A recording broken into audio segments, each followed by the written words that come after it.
For months, the body lay in a morgue, a perfectly preserved John Doe. The investigation had gone completely cold until a second, microscopic search of his clothing revealed a chilling detail. Deep inside the fob pocket of his trousers, investigators found a tiny, tightly rolled scrap of paper. Printed on it were 2 words, Tamam Shud. Translated from Persian, it means, "It is finished," a phrase torn directly from the final page of a rare 12th century book of poetry called the Rubaiyat of Omar Khayyam. A nationwide hunt for the exact book this scrap was torn from commenced, and when an anonymous man handed the book over to the police, what they found on the back cover plunged the case into absolute madness.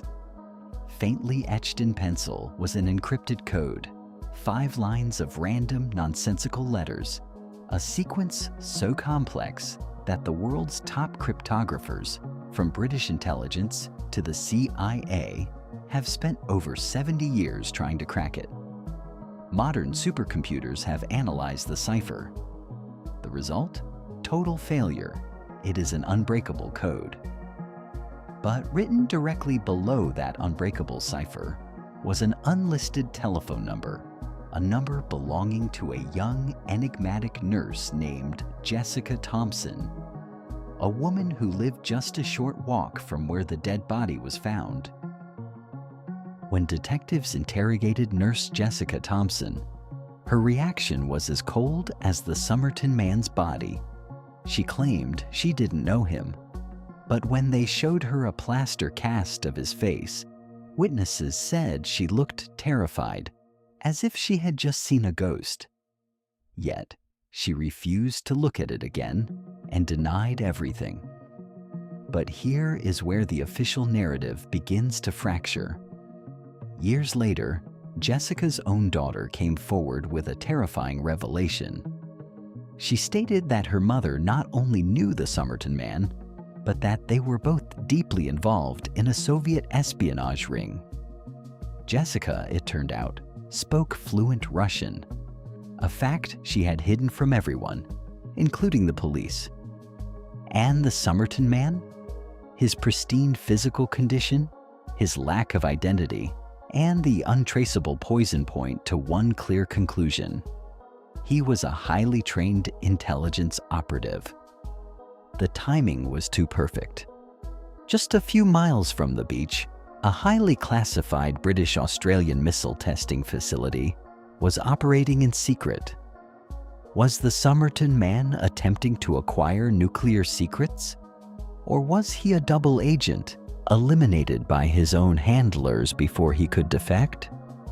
The police closed the case, officially stating his identity was unknown, but the intelligence agencies, they knew exactly who he was, and they buried him. For over 70 years, the Somerton Man lay in an unmarked grave. But in 2021, science finally caught up. His body was exhumed. Using advanced genetic genealogy, DNA extracted from his hair was matched to a man named Carl Webb, an electrical engineer from Melbourne. Case closed? Not even close. A name does not explain an unbreakable cipher that defeats modern supercomputers. A name does not explain an untraceable, fast-acting poison.